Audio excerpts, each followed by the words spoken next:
You know Dune, right? I am familiar with Dune. The sci-fi series. Oh, sorry, I meant the month. The month. But no, the sci-fi series. Yeah.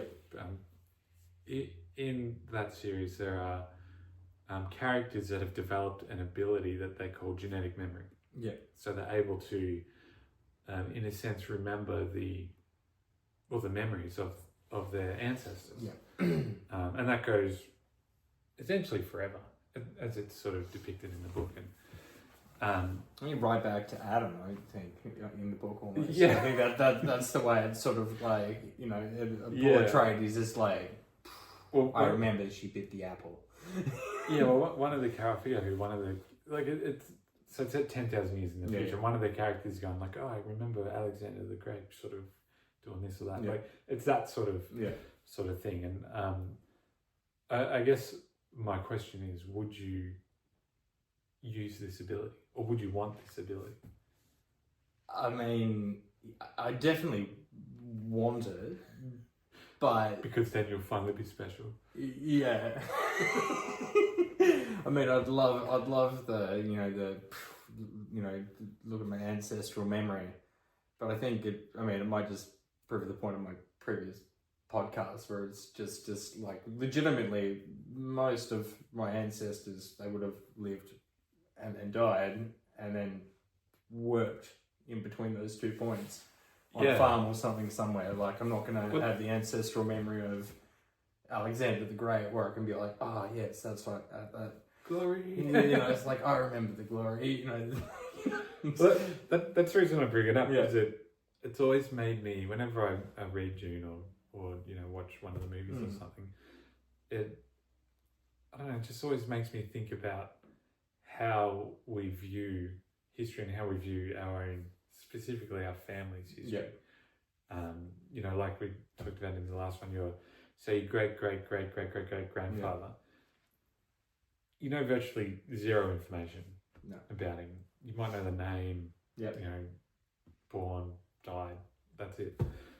And so you sort of think, oh yeah, it'd be great, like you'd have all this knowledge and you could trawl through your ancestors and find all these cool things or whatever. But he was closer to alchemy than I thought. But most of our ancestors, more than likely, were peasants and lived horrible existence. Like, never left the one area. They were incredibly poor. I guess they had like disease and famine, and even if you take those two things out, the living conditions that they would have had were terrible. You're like what? Oh, what's wrong with Paul? It's like, he was going through his ancestral memory before, and he jumped in one of his ancestors during a Viking raid, and he's experiencing PTSD in the corner at the moment. It's just like, I don't know, this raiding group just all ran a train on his nan, and he's just sitting there in PTSD mode, like, just give him 10, just let him go, There's a lot to sort of take in all at once. But you might get lucky and have like a king or a duke or something. But it would be cool to go all the way back to prehistory and sort of relive that a little bit. But yeah, most of our ancestry would be just total dog shit. Well, the coolest thing, probably the best example, or even just going off the last episode, it's just like, I'm Quizmax Hatterack, I'm going and having a look at my ancestry, and it's like, Joshua, and, the ill-fated decision to try and escape Bermuda into the Americas, and it's like, that's him getting arrested, and it's like, let's look back even further, and then it's like, oh no, Joshua Senior, it wasn't 3 wax with the fucking ash cane. It was just like, stop it, she's got enough. You know what I mean? But then it's just like, okay, I'm gonna look even further back. It's like, just more farming, more farming. Here's a fun fact to switch gears. Yeah. On average, it's roughly, if you go back 20 generations, you're in the Roman Empire. Yeah. And the Roman Empire at its height had roughly 70 million people, or 70 million, or people living within its borders. Yeah. Of those 70 million, roughly 5,000 were considered upper class.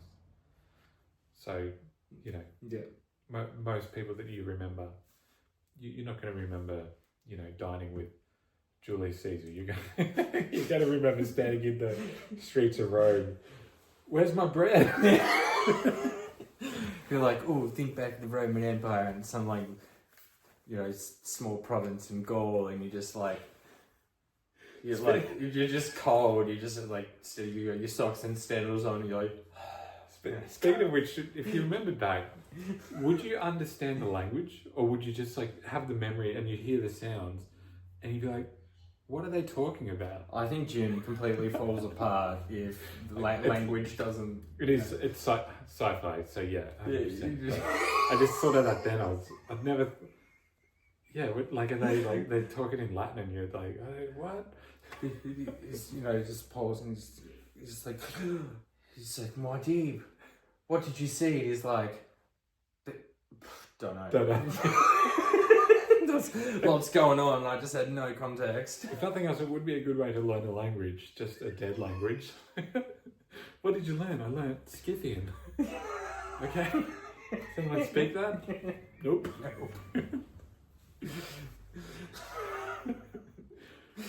But and the other thing that I always think about with genetic memory, because you sort of think of your family as a sort of like a line of like, you know, you've got grandparent and then from or you know you've got you and then your dad and then you know your grandparent and then great grandparent, and it goes up like that, and it's just like this sort of continual line through the ages. But if you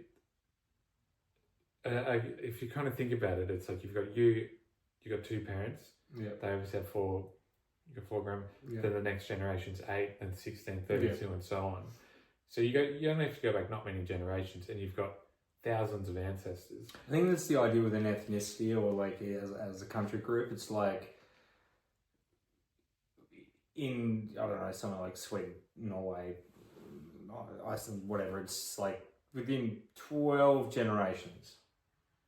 That's kind of an ethnicity. It's like you're 12 generations away is basically that. So it's like, if you're, I'm going to use Sweden as an example, it's just like, you are within 12 generations of everyone around you, basically.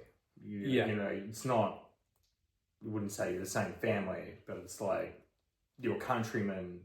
It's like an expanded tribe. And I guess, but it is kind of like, if you've got 1,000 ancestors that, you know, however many generations back, but it's just one line that's your family. And the others are not your family.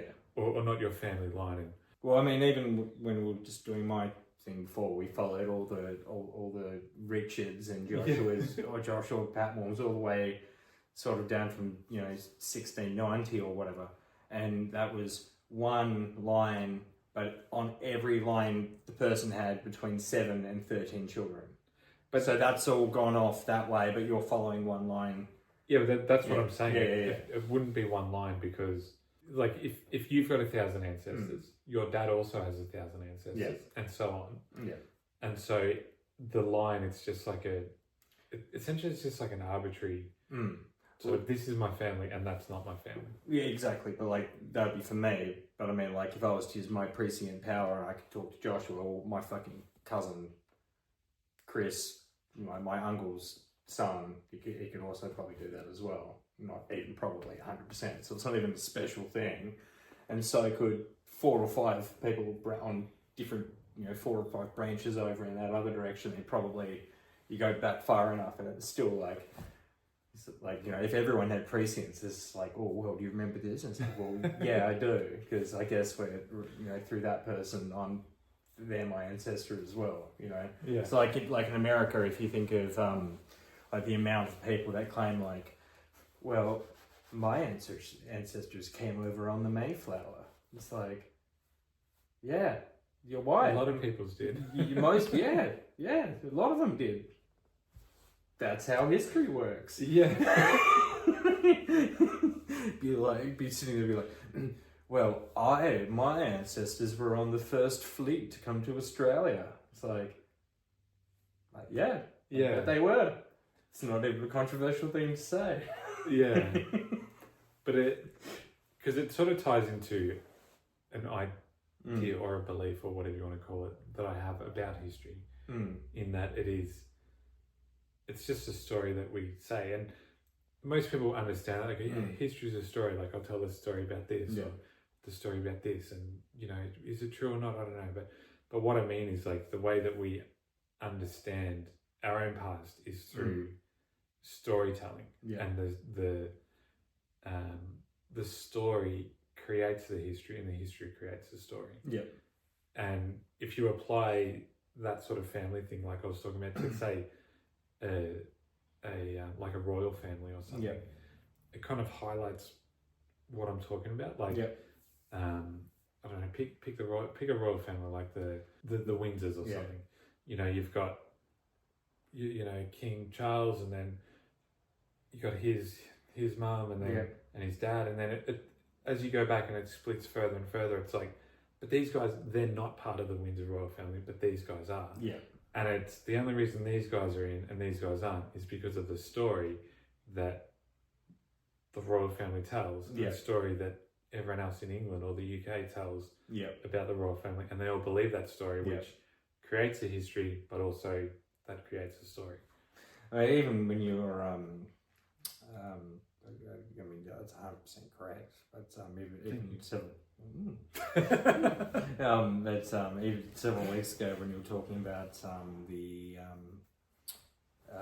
other Napoleons, it's like, well, did you know that there are current contenders for the Bonaparte throne? And it's like, well, I do now. Most people don't, because it's just that's fallen off in the story. But they're still there, they're still there, and they've got kids, and that's probably going to continue, and their aunts and uncles, and don't hear about the Hitlers though.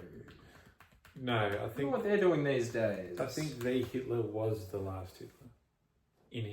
Because he didn't have any kids. No, I don't think. I've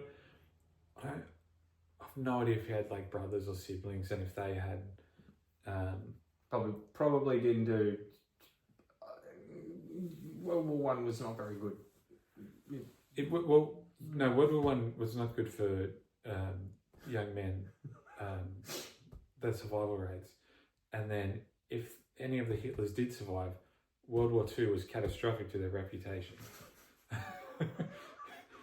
Very hard to find employment if you're like the cousin of Hitler. So can you imagine there, like, just like, Tristan, don't do it, you'll die, and you're like, no, I need to drink the water of life. I need to do it. It's like, no, don't do it. It's like, I got it, babe, because of Arrakis. And then you're like, and then, and it's like, you hear explosions around you, and you're like, you look down, and this little thing on the bottom of the title screen says, 1945, Berlin, whatever, and you look and you've got, Eva Von, what's the name, in the corner, she's already dead, and you've got a revolver in your hand, and you're like, oh no, I'm a Hitler. It's like, damn it, and they But yeah, I mean, I wonder if Hitler didn't have any kids, but let's just say you, an example that you could, well, maybe not us, but people in some parts of the world could realistically use. Let's say you go back and you go, I'm a descendant of Genghis Khan, who was a horrible, like he murdered so many people, notorious edgelord. Yeah, he killed a lot of, and so you go, oh man, my ancestor Genghis Khan killed all these people, and it's like 0.001% of your, like, or whatever, of your genetic thing. Do you go, oh yeah, I'm a Khan?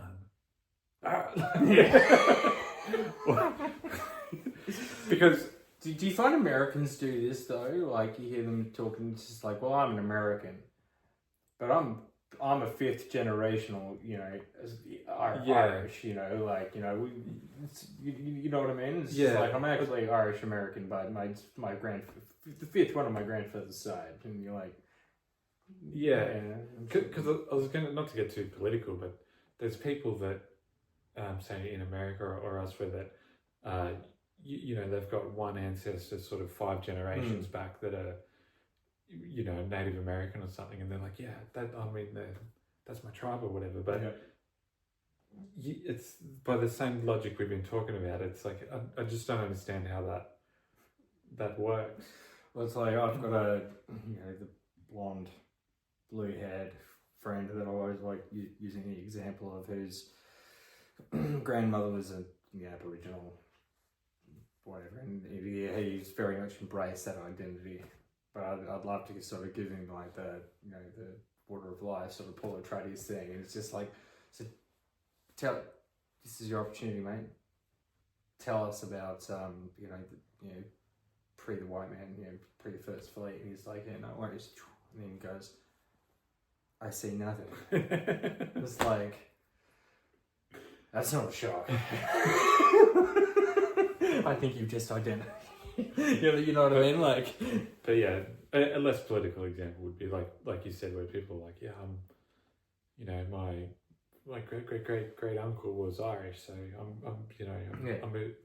I'm an Irish descendant.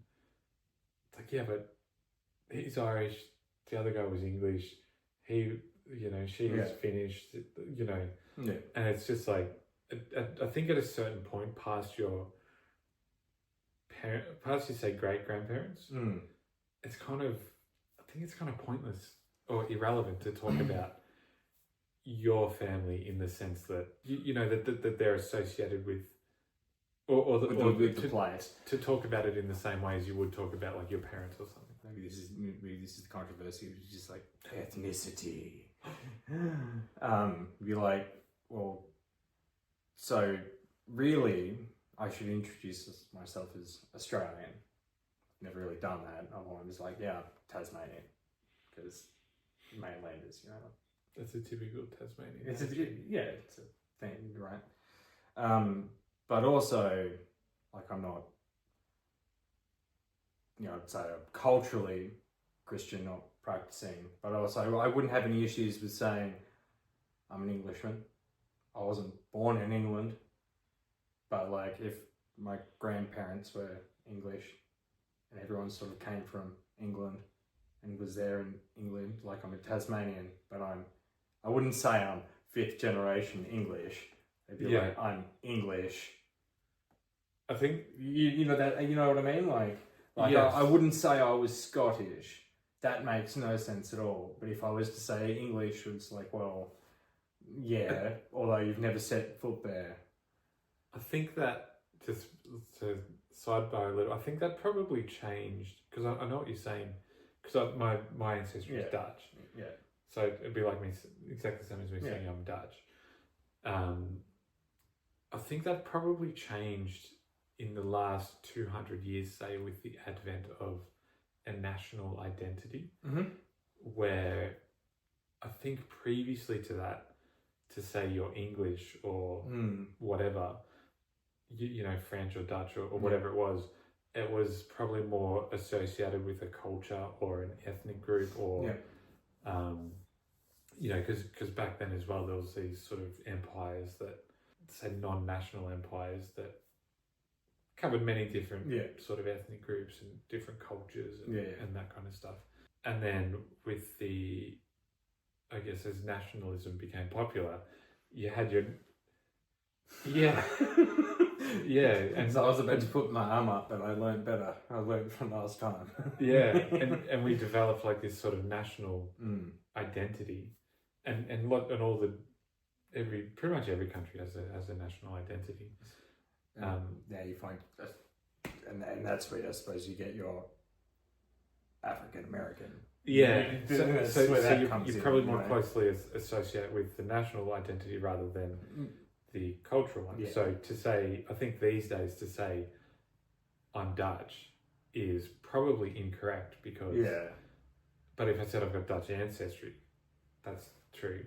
Yeah. Even if I said I'm Dutch Australian, I mean, I've never heard anyone claim it. no, you know, and so likewise to say, you know, you're English, it's like you're not.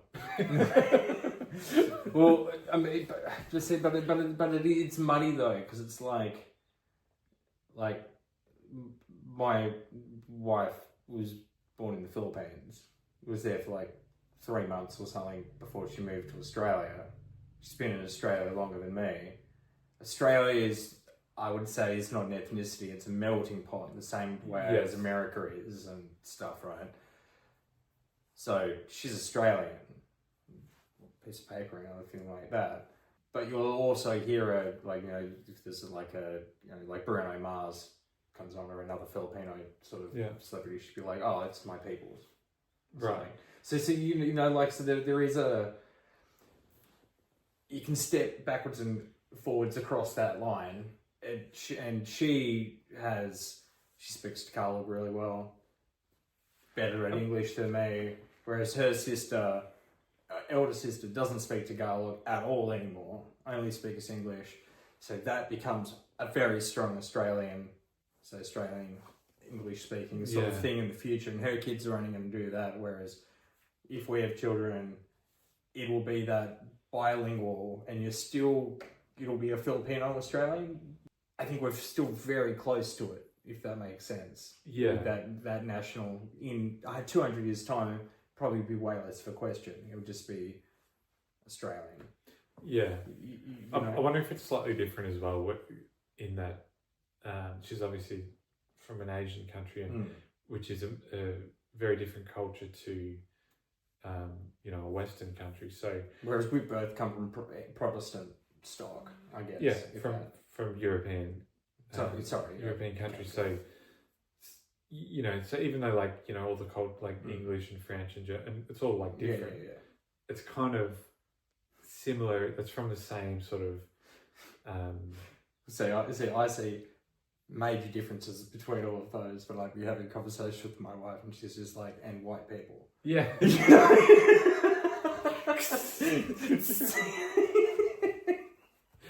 But what I was going to say is to switch between like the Australian or English or whatever to an Asian country. You know, it's a pretty big shift, or it's, you know, seems to be so, or it's a very distinctive shift. Yeah. Whereas to switch between English and Australian, it's not. It's pretty much like, you can go to London and you'll fit. Yeah. You won't be walking around like, what is it? I just started walking around and you're like, you know who I am. Yeah, you'll call it the Thames and people will be like, huh? What are you doing here? Didn't know nothing. You know, I step off the boat in Essex with my red coat on, and I'm just like, where is everyone? I'm back. Would have thought there would have been more, you know, more cheer, aplomb perhaps. Well, it's even stepping off the boat and the first just normal English person that comes up, you know, not that Cockney's a thing, but just like really thick English, and you're like, I don't even think we're speaking the same language. What the fuck did you just say? You know, one thing that was really shocking to me, and again, total sidebar, when I went traveling around Europe, because I never considered that I have an accent. Yeah. I just, actually, I knew that I did have I guessed I would have had an Australian accent, but I didn't think it would be that thick. You know, you'd seen people like Steve Irwin or, you know, some of these cricketers from Queensland and stuff, and you're like, that's a thick accent. You know, when he's like, oh, crikey, and oh, bloomin' onion. Yeah. The shrimp. Bloomin' Struth for Australia. Yeah. And I thought, that's an accent. I don't sound like that. I don't have a thick accent.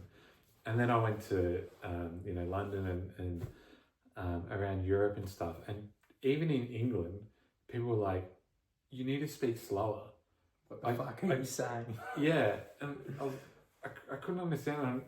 And I just walked so slow, just so they could understand me. And it was mind blowing to me that even in, because normally it's the other way, you watch English movies or something, or you hear people from Cornwall or York or something talking, and you're like, I got maybe 50-60% of what you just said, and I've filled in the rest, got the gist of it. But it seems to work the other way as well, where they were like, what are you talking about? Well, even when we went up to Malaysia and Thailand in 2018 or whatever, they when I ducked off to Thailand, I was hanging out with these guys for like 4 or 5 days, even gone over like, they knew I was from Australia, but you'd get asked like, hey, where are you from? I would say Tasmania, or specify Hobart, and then anyway, this it's gone for days and days and days, and eventually one of the guys is like, so where'd you say you were from again? I said, oh, Hobart. Like, Hobart. Yeah, Hobart. You're like, no, it's Hobart. He's like, there's no place called Hobart. I'm like, no, there's a T, it's Hobart. And he's like, no, but you're not saying it with the T. Hobart. Yeah, it's like Hobart. I'm like, oh no, that's my accent. And it was just like realizing all at once, things like, oh yeah, Tasmanian, it's clear as anything. It's like no, we don't even say our own capital city properly. Hobart. There's a T on the end. We might leave it at that. I think there's one thing we can all agree on, and that is that we didn't discuss Mordeed much. Mordeed is an excellent emperor of the universe, and if he came down from the clouds and said, "Hey, I'm Mordeed. I'm here to claim this world as part of my empire," we would follow him unto death. Absolutely, and unlike our mid-20th century goose-dipping friends with the one arm and stuff, I think I'd give Muad'Dib 2 as we went. There's nothing like an absolute dictator or an absolute monarch that actually can see the future, and see the past. And is, while you're talking to him, having an argument with himself about the course of the events and what he's going to say next, and how the implications are for the next couple of hundred years. I mean, you'd be much more likely to, at least you'd be like, you probably know what you're talking about. But someone like a dictator that's like, I'm just very charismatic. It's like, you're like, come on, mate. It's like, Muad'Dib, are you ready to speak to the next one? He's like, no, it's not necessary with Golden Path. Send him that way. Like, oh, sir, do you reckon we can have this, this inheritance tax on this bit of land, or maybe some allowance on this product we can't produce in time? It's like, cut an orange in half, put half of it in your mouth, squeeze the other juice of it in your head, spin around 3 times, flick that switch over there, and then leave me. It's like, why? It's like, it's Golden Path. Golden Path, can't tell.